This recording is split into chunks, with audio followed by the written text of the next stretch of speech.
Hello friends, welcome to the previous questions with Prachi. आज हम लगाने वाले हैं अपने टेस्ट सीरीज के क्रम में सेकंड टेस्ट। ठीक है, ये हमारा सेकंड टेस्ट है और इसको लगाने के साथ साथ हम इसके हर क्वेश्चन को इतना डीप स्टडी करेंगे कि हमारे एक क्वेश्चन से कम 4 क्वेश्चन बन जाएं। ठीक है, हमारा पहला क्वेश्चन है, निम्न में से किस एक कमेटी ने संविधान में मूल कर्तव्यों को सम्मिलित करने की संस्तुति दी थी।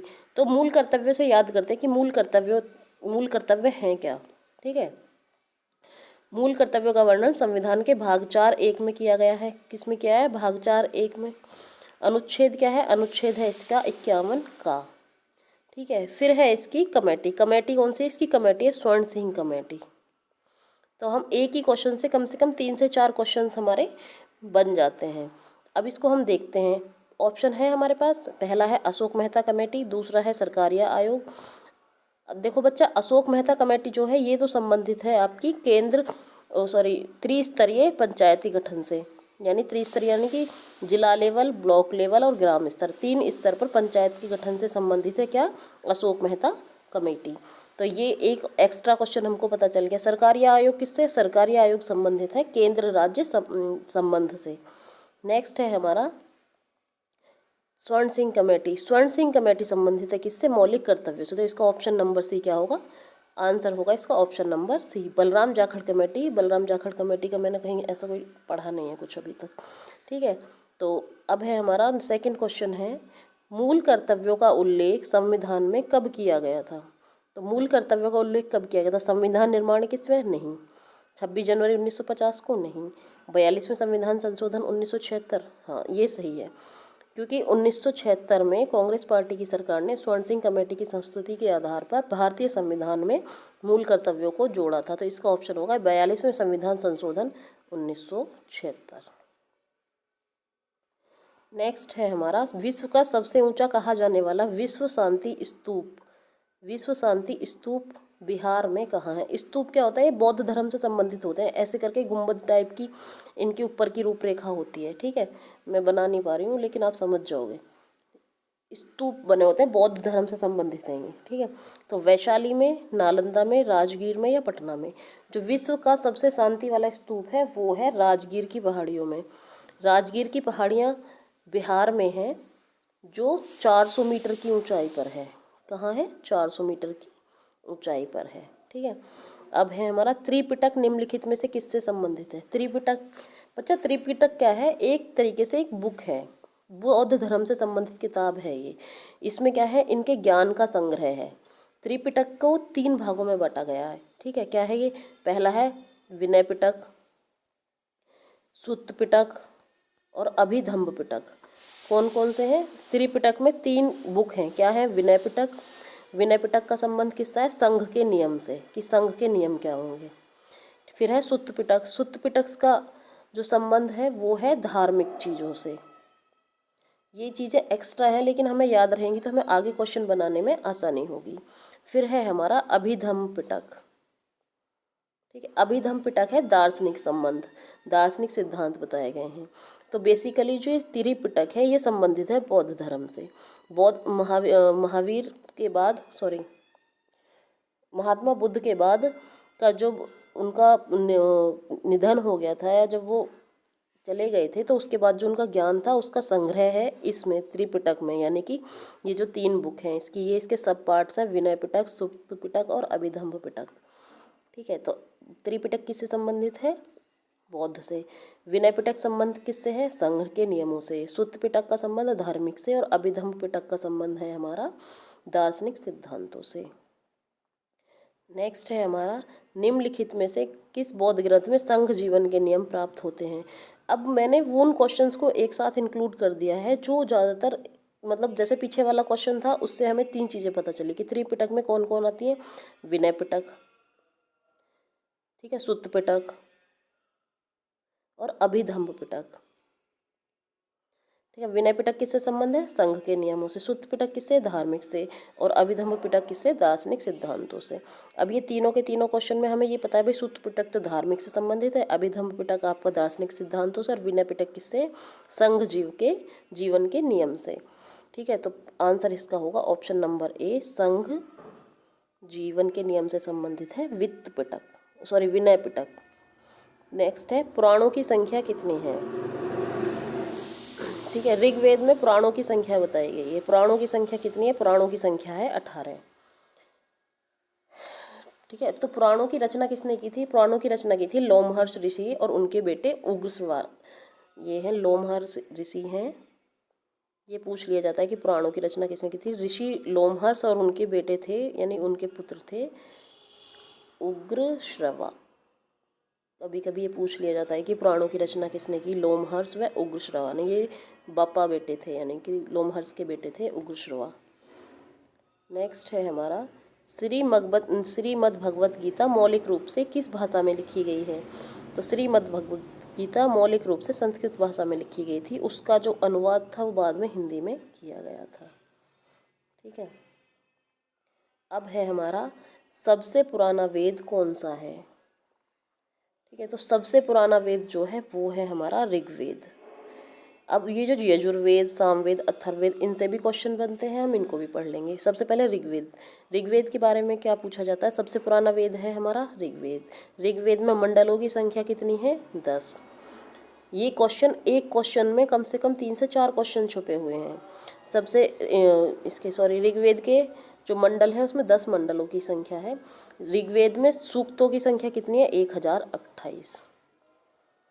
ये ऋग्वेद के क्वेश्चन है। और ऋग्वेद में जो बोला जाता है कि सब परिवार की सबसे छोटी इकाई क्या थी, कुल। सबसे छोटी इकाई क्या थी, परिवार या कुल। तो ये संबंध, इससे हमें पता चलता है ऋग्वेद के बारे में कितने क्वेश्चंस बन सकते हैं। अब है हमारा सामवेद। सामवेद का संबंध है संगीत से। ठीक है, संगीत विद्या से संबंधित कौन है, सामवेद। अथर्ववेद। अथर्ववेद का संबंध है औषधियों से। किससे, औषधियों से। और यजुर्वेद का संबंध है कर्मकांड से। ठीक है, तो हमने एक ही क्वेश्चन में कम से कम 8-9 क्वेश्चंस को कवर कर लिया है। ऋग्वेद सबसे पुराना वेद है, इसमें मंडलों की संख्या 10 है, सूक्तों की संख्या 1028 है। ठीक है, ऋग्वेद में सबसे छोटी इकाई क्या थी, परिवार या कुल होती थी। यजुर्वेद का संबंध कर्मकांड से है, सामवेद का संबंध संगीत से है, और अथर्ववेद का संबंध किससे है, अथर्ववेद का संबंध औषधियों से है। ठीक है, नेक्स्ट है हमारा भारत की खोज किसने की थी। वास्को डी गामा ने, रॉबर्ट क्लाइव ने। ये तो सबको पता ही होता है, नहीं भी पता होता तो वैसे ही दिमाग में रहता है कि भाई भारत की खोज वास्को डी गामा ने की थी। ये कोई बड़ी बात नहीं है, लेकिन इससे बनने वाले क्वेश्चंस हैं थोड़े से। भारत की खोज वास्को डी गामा ने की थी। कब की थी भाई, वैसे पहली बात तो भारत कहीं खोआ नहीं था, भारत की खोज नहीं हुई थी, लेकिन भारत को ढूंढ लिया होगा उसने। ठीक है, 1498 में। वास्को डी गामा एक पुर्तगाली था, यानी पुर्तगाल से आया था। सबसे पहले ये कहाँ आया था, ये केरल के तट, कालीकट तट पे आया था, केरल में।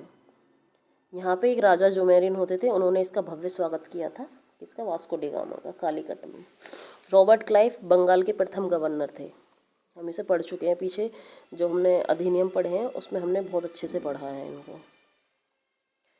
नेक्स्ट क्वेश्चन है, भारतीय संविधान का कौन सा भाग अंतर्राष्ट्रीय शांति और सुरक्षा के प्रति राज्य के उत्तरदायित्व का उल्लेख करता है। अब ये अंतर्राष्ट्रीय शांति और राज्य के प्रति सुरक्षा, एक सेकेंड, तो ये है हमारे डीपीएसपी से। अब डीपीएसपी हमने पढ़ा था, भाग 4.1 में है। डीपीएसपी बोले तो राज्य के नीति निदेशक तत्व। ये किससे संबंधित है, राज्य के नीति निदेशक तत्व से। इसको एक बार रिवाइज कर लेते हैं। राज्य के नीति निदेशक तत्व किसमें, भाग 4 में है, संविधान के भाग 4 में है। भाग 3 में हमारा मौलिक अधिकार है, भाग 2 में नागरिकता है, भाग 1 में राज्य एवं संघ है। अनुच्छेद 36 से 51 तक है हमारा डीपीएसपी। नॉर्मली 36 में हमें क्या दिया है, 36 में राज्य की परिभाषा, 37 में इनके महत्व और प्रकृति, 38 में 39, ये हम सब पढ़ चुके हैं। तो 51 में हमें क्या दिया गया है, इसने पूछा किस में इसका उल्लेख है, सॉरी, तो इसमें से बस यही पूछा है, तो ये इसका उल्लेख है डीपीएसपी में। ठीक है, यानी कि राज्य के नीति निदेशक तत्वों में। आर्टिकल भी पढ़ लेते हैं इससे संबंधित आर्टिकल है आर्टिकल 51, अंतर्राष्ट्रीय शांति एवं सुरक्षा से संबंधित जो आर्टिकल है डीपीएसपी में आर्टिकल नंबर 51 दिया है। मौलिक अधिकार भाग 3 अनुच्छेद 12 से 35। मौलिक कर्तव्य, हाँ, भाग 4 1 अनुच्छेद 51A। प्रस्तावना तो हमारी स्टार्टिंग में दे रखी है। ठीक है, अब है हमारा क्षेत्रफल की दृष्टि से भारत का विश्व के देशों में कौन सा स्थान है? ये क्वेश्चन हमको पता है, जनरली सबको पता है। क्षेत्रफल की दृष्टि से जो भारत है उसका विश्व में स्थान है 7वां। ठीक है, अब मुद्दा यह है कि इससे पहले के देश कौन कौन से हैं। पहले नंबर पे है हमारा रूस, सबसे ज़्यादा क्षेत्रफल किसके पास है? रूस के पास। दूसरा इसके बाद है कनाडा के पास, कनाडा। तीसरे नंबर पे है अमेरिका। ठीक है, चौथे पे है चाइना, चौथे पे है चीन, पांचवें पे है ब्राज़ील और 6 नंबर पे है ऑस्ट्रेलिया। तो कौन कौन से हैं एक बार रिवाइज कर लेते हैं। पहले पे रूस है, फिर कनाडा है, फिर अमेरिका है, फिर चाइना है, फिर ब्राज़ील है, फिर ऑस्ट्रेलिया, यानी RCA-CBA। उसके बाद है अपना इंडिया 7वें नंबर पे। रूस, Canada, America, China, Brazil, Australia, India विश्व के सबसे ज़्यादा क्षेत्रफल वाले देश हैं। इससे ऊपर 6, 7वें नंबर पे है हमारा भारत। ठीक है, अब नेक्स्ट क्वेश्चन बनता है हमारा, भारत का क्षेत्रफल संसार के क्षेत्रफल का 2.4% है। यहाँ से हमें ये भी अपने आप में क्वेश्चन नहीं है कि भारत का क्षेत्रफल संसार के क्षेत्रफल का कितना प्रतिशत है, तो 2.4%। लेकिन ये जानना चाह रहा है कि इसकी जनसंख्या, पूरी मानव जाति की जनसंख्या भारत में कितनी जनसंख्या रहती है।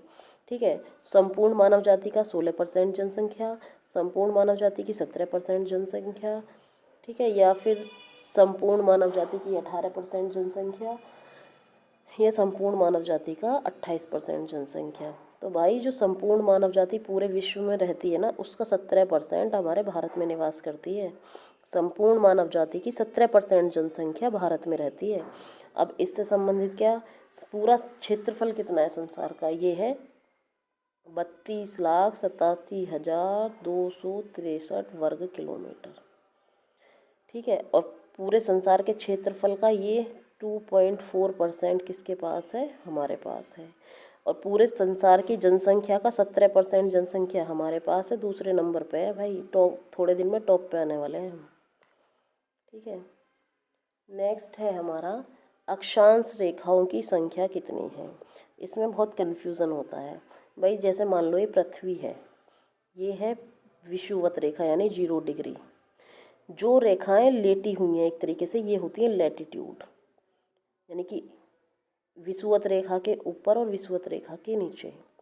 विषुवत रेखा के ऊपर की तरफ 0 डिग्री से चलने पर भी 1 से स्टार्ट होते हैं और साउथ में चलने से भी 1 से स्टार्ट होते हैं। यानी कि मान लो ये 0 डिग्री है, ये तो कॉमन है। ऊपर चलेंगे तो 90 और नीचे चलेंगे तो भी 90।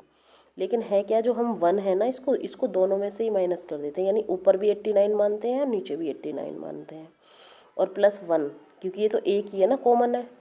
तो ये जो टोटल संख्या है ना अक्षांशों की, ये बनती है हमारी 179। ठीक है, अब ये जो लेटी हुई है, ये तो भाई लैटिट्यूड यानी अक्षांश रेखाएं होंगी। देशांतर रेखाएं भी होती हैं। ये 0 डिग्री जो होती है ना, ये याम्योत्तर, ये ऐसे आती है जो, इसको बोलते हैं हम देशांतर रेखाएं। यानी जो लेटी हुई हैं वो लैटिट्यूड, अक्षांश रेखाएं जो खड़ी हुई हैं उनको बोलते हैं हम लॉन्गिट्यूड, यानी देशांतर रेखाएं। नेक्स्ट है हमारा, इसमें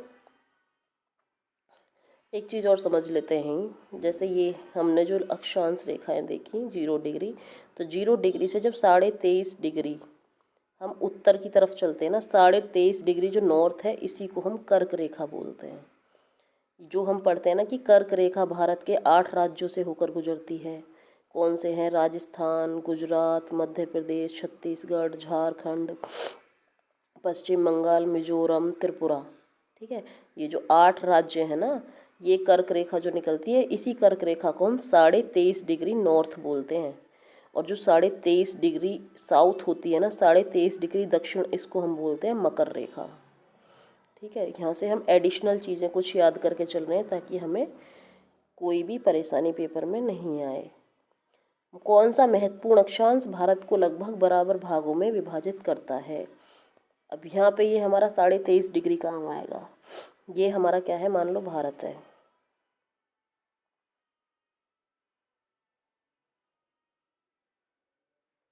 बन नहीं पा रहा है इससे थोड़ा सा। मान लिया हमने प्लस करके कि भाई हमारा भारत है, ये बीचों बीच से ऐसा कौन सा अक्षांश है जो भारत को दो भागों में विभाजित करता है, ये हमारा क्वेश्चन है। तो जो हमारे भारत की स्थिति है वो जो संसार है ना, यानी वर्ल्ड है, उसमें क्या है, जो मुख्य भूमि से है वो तो है हमारी 8